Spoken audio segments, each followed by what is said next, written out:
Hello dear students and welcome back. In previous video we have seen various activities about chemical changes and I have asked you two questions. I hope you tried to find out answer of it. Let us discuss it first, then we'll move ahead to the next topic of the lesson, physical and chemical changes. So the question was, is dissolving sugar into water is physical change or chemical change? What do you think? Right, if you dissolve some sugar crystals, some sugar into water, after some time you don't see any sugar in it, right? So where that sugar has gone? Suppose you have taken 1 teaspoon of sugar, you have added into a glass of water and you have stirred it, you have mixed it into the water, then you will not see any sugar into the water because it get dissolved. Now it get dissolved means exactly what has happened? Any new substance is produced? No new substance is produced. Okay, only the sugar particles, they are gone into the molecular space. There is some space between water molecules. So these sugar molecules, they have occupied the space between water molecules. Okay, and as we know, chemical change, when we can say it is a chemical, there is a chemical change when there is new substance is formed, and generally chemical changes are irreversible, we cannot reverse it. But here, once you dissolve sugar, again you can get it back by the process of evaporation. Okay, you have to boil, water will be evaporated, then you can separate sugar. So you can get the sugar back. It means it is a reversible process. Dissolving sugar is a reversible process. Okay, and there is no any formation of new substance. When you add sugar into water, sugar remain sugar. Water is as it is. There is no any new substance produced. Only what happens? Sugar goes into the spaces of water molecules. And that's why we are unable to see it, because it converts into very small fine particles. Whatever large particles of sugar are there, they convert into small pieces and they go into the spaces of water molecules, so we are unable to see it, but there is no any production of new substance. So hence dissolving sugar into water is a physical change. Okay, why? You should know the reason also, you should tell the reason also, because there is no any production of new substance. Okay, then next question was, why rusting take place faster in salty water? So this question we will discuss in this video later on, because today our topic is, yes, what you can see here, you can see train bogies, and what happened with the train bogies? They are completely damaged. Okay, they are out of work, we cannot use them now. Why we cannot use them? Why they are not in usable conditions? Because it is completely rusted, right? So rusting is good or bad? Again, here some pictures you can see of rusting. These are the some part of bridge. This another picture is some part of machinery tools.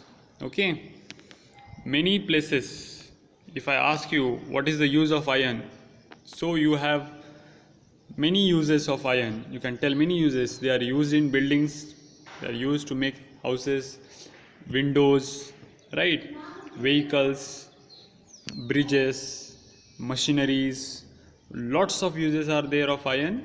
Okay, so because iron is one of the very important metal, it is a metal, it's a material, so we should know about iron.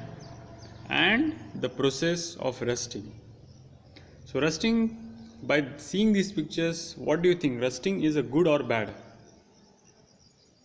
Yes, of course it is bad. Okay, why it is bad? Because as you can see in the pictures, they damage. Rusting process damages iron, and wherever iron is used, whether it is in building, whether it is in bridges, whether it is in machines or whatever it is, then that tool we cannot use because it is damaged because of rusting. Okay, like buildings can collapse if iron is rusted. Okay, bridges can collapse, machineries will not be of any use if the iron is rusted. Now what is exactly rusting? Is a change, right? Before rusting of iron and after rusting of iron. After rusting, what happens? A new product is produced. Okay, so that's why it is a chemical change. So here you can see water plus iron plus oxygen. Arrow is there, arrow indicates there is a change, and then what has produced? Rust, iron oxide. Now you must have understood which things are responsible for rusting. If I ask you which things are responsible for rusting, so what is the answer? Water is responsible, oxygen is responsible. Both are required. When iron is in contact with water and oxygen, both, then only rusting will happen. Rust will produce, and chemical name of rust is iron oxide. Okay, so here again iron is also called as ferrous. In last video I told you the symbol. What is the symbol of ferrous or iron? Iron and ferrous are both are same. The symbol is Fe. Okay, so iron reacts with oxygen and water. Okay, and then what is produced? Iron oxide. Rust is produced. There are various types of rust are there. You will be learning in your next classes. Different types of rust compounds are there. Okay, so this rust, what is the texture of rust? It is hard or soft? You must have many a time touched iron particles, iron objects which are rusted, and you on your finger, what is sticked? A red color powder. That red color powder is nothing but rust. So iron is a very strong, right, very hard, but when it is rusted, it gets converted into very soft powder, and hence it damages the iron. Okay, so for rusting I told you what things are required. Both oxygen and water is essential. If any one is absent, like suppose iron and water is there but oxygen is not there, then what will happen? Whether rusting will happen or not. Let's see here. In first test tube you can see water is there, air is there, so rusting takes place. Second test tube, there is boiled water, air is removed from the water, and on above the water there is layer of oil. What oil layer will do? It prevent contact of oxygen with the water. Oxygen, it prevent dissolving oxygen into the water. The layer of oil, what you can see in second test tube. So here there is no rusting in second test tube because water is there but oxygen is not there. Third test tube, what has happened? There is one substance called anhydrous calcium chloride. It has absorbed the water vapor also, and there is no water. Oxygen is there but no water, either in the liquid form or in the gaseous form. Water is not there and water vapors are also not there. In the third test tube I am talking about, oxygen is there. So what has happened? No rusting. Oxygen is there but water or water vapor is not there, so there is no rusting. So only the rusting has happened in the second test tube, middle one, because oxygen is also there. Sorry, the first test tube, not the second test tube. Rusting has happened only in the first test tube. Water is there, oxygen is there. In second and third test tube, second test tube, oxygen is not there. Third, water is not there. So in second and third, in both test tube, rusting does not happen. So what it tells us, what we can conclude? For rusting, oxygen is required and water, both are required. So this gives us clue also. Now rusting is bad, we have discussed initially. So if rusting is bad, should we allow rusting to happen, to take place? No. So how we can prevent rusting? What are the ways? What can be done so that rusting cannot take place? Either, yes, either you can stop the supply of oxygen, or prevent water or water vapor to come in contact with iron. Okay, either you stop oxygen or stop water, or you can stop both. So how it can be done? How we can prevent the contact of iron with oxygen and water? Here are some pictures. Now these are the ion objects. Their color is different. Why their color is different? Because these ion objects, like electric poles, nowadays new electric poles, if you see, a silver kind of color coating is there. Okay, many ion objects are galvanized. Now what is mean by galvanization? See here, the process of depositing a layer of zinc on iron is called as galvanization. Means what we do, like how you paint. What we do in painting, we coat a color of paint on particular object. Like you are doing painting on a paper, so paper is white, and if you are coloring it with red color, what happen? The white color paper is coated with red color. So here iron objects are coated. Coated means they are covered. Iron objects are covered by the layer of zinc, and this process is called as galvanization. Now what zinc, why we are coating zinc on iron? Because it prevents rusting. Okay, zinc will not allow iron to come in contact with oxygen or water. So if iron is not in contact with oxygen or water, no rusting. So this is galvanization is one method. In our houses, what we do, windows are there, iron objects, iron grills are there. You must have seen, you can now watch, you can observe iron objects, iron windows at your home. They must be coated with some kind of color, like black color, red color, whatever it is. Okay, your gate, iron gate, that is also coated with color. After some years again you coat it, because if the color layer is removed, the inner iron will start rusting. Okay, so this painting is also a method to prevent rusting. Another method after galvanization, painting, what we can do, we can mix iron with some other materials. Like what? We can mix iron with carbon and metals like chromium, nickel, manganese, and what we will get? Stainless steel. So stainless steel is the kind of mixture of iron, chromium, nickel, manganese and carbon, and then we get the stainless steel. And since good quality stainless steel doesn't rust. Okay, so these are some methods to prevent rusting. You can find some more ways of rusting also, but these are the commonly used, mostly used methods of rusting. Fine.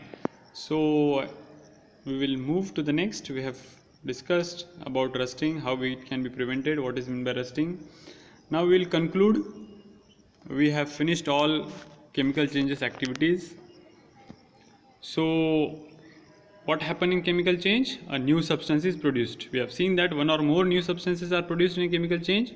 In addition, along with production of new product, new substance, what can happen in chemical change? Heat or light.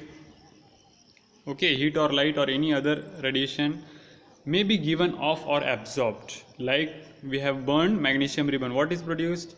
White color light is produced. You burn paper, white light is produced, heat is produced, right? So in a chemical change, heat can be absorbed or released. Like acid and base, when you mix acid with the base, what is produced? Heat is produced. So light can be produced in a burning process. Burning is a chemical change. In burning, light is produced, right? Sometimes it is absorbed also. Okay, sometimes it is absorbed also in a chemical change. Sound may be produced, like explosion of crackers. In Diwali you burn crackers, so there is a production of sound. Okay, when you go to class 8, you will be doing one activity. You will be reacting metal with acid and bases. Okay, in 8th we have a lesson, metals and non-metals. In that there is a reaction. In that you will be learning that metal react with acids, and then there is a production of hydrogen gas with, and it burns with pop sound. So sound can also be produced. Burning of cracker is an example. Then a change in the smell may take place. New smell may be given off. Okay, like after decomposition, like you have kept a bread or chapati at your home for some days, and then fungi is produced, decomposition is started, and then it gives bad smell, rotting smell, right? So the decomposition is a chemical change, so smell has changed. Before decomposition of bread or chapati and after the decomposition, smell is different. So new smell may be given off. Color may change, like we have seen in copper sulfate. When we have added iron nail in copper sulfate, after some time the blue color is changed to green. Gas may be formed. Bubbles you have seen. We have added vinegar. In last video I have showed you. We have done activity. Vinegar. Then we have added baking soda in it. And then what is produced? Carbon dioxide. Bubbles. Right? So gas may be produced. So these all are what? This can happen during chemical change. Along with formation of new substance. These all things or some of these things can takes place during chemical change. Okay, now what I am showing you, what is it? You are you able to identify? I showed you this. Okay, not exactly this, but this color, this kind of color substance I have shown you. Yes, it is copper sulfate. What I showed you, that was impure copper sulfate. Okay, this is what? This is pure copper sulfate crystals, Nila Totha or blue vitriol. Okay, so this is copper sulfate, CuSO4 crystals, pure crystals of copper sulfate, pure form. Okay, no impurities are there. Now why I am showing you this? Because in 6th standard you have learned how we can get the salt. How we can get the salt? Seawater. When seawater evaporates, what is remained? Remaining is salt. Now that salt can we eat directly, can we use for cooking our food. You are going on a sea beach, you have seen salt, directly you have taken in your pocket and then you have started using it. Is it happens? No, it is not. It doesn't happen, and it's not good for our health. Why? Because when the seawater evaporates, whatever salt is remained, that salt contains lots of impurities. What we buy in market, that salt is pure salt in a crystal form, pure crystal form. Like here you can see copper crystals are there. So this process, the process in which we get pure crystals of a substance from its impure solution, that process is called as crystallization. Okay, so how we can do it? You just have to add the substance, impure form of substance, like we'll take example of copper sulfate. So you have to add in water copper sulfate, you have to boil it, add some dilute sulfuric acid in it, boil for some time, then allow it for cooling. After cooling, you will get at the bottom crystals of solid crystals of copper sulfate. Okay, you can filtrate it also before allowing it to cool down. So what happen in crystallization? First, take water and what you have to do? You have to add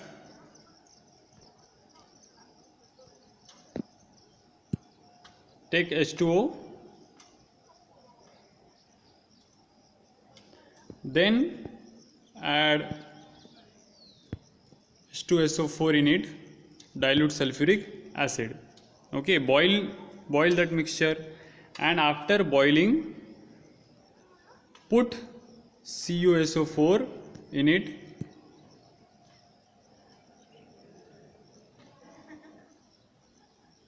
So first step is what? Take water, add some drops of dilute sulfuric acid, and then boil it for some time, and then start adding CuSO4, copper sulfate.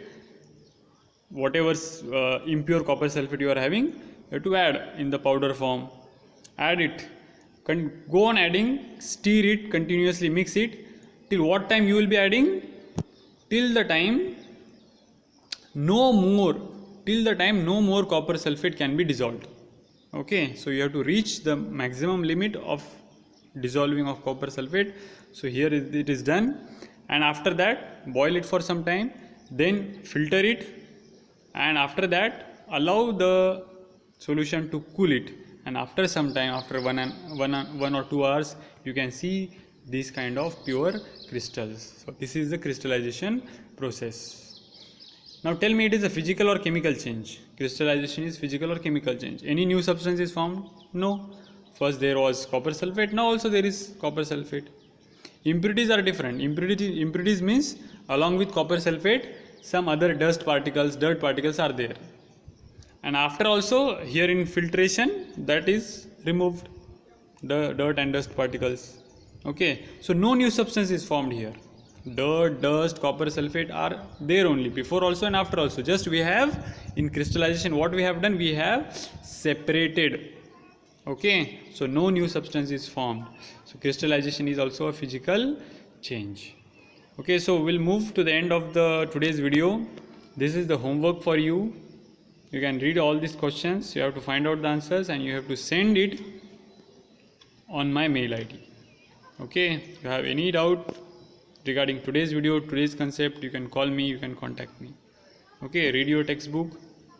We have now completed our chapter 6th, physical and chemical changes. Any doubt you are having regarding this lesson, we have done some activities also. Watch it again and again. Okay, try to gather new extra additional information, and it is compulsory to solve this all the questions and send me on my mail ID. If you are not getting anything, you can call me, you can contact me. Thank you.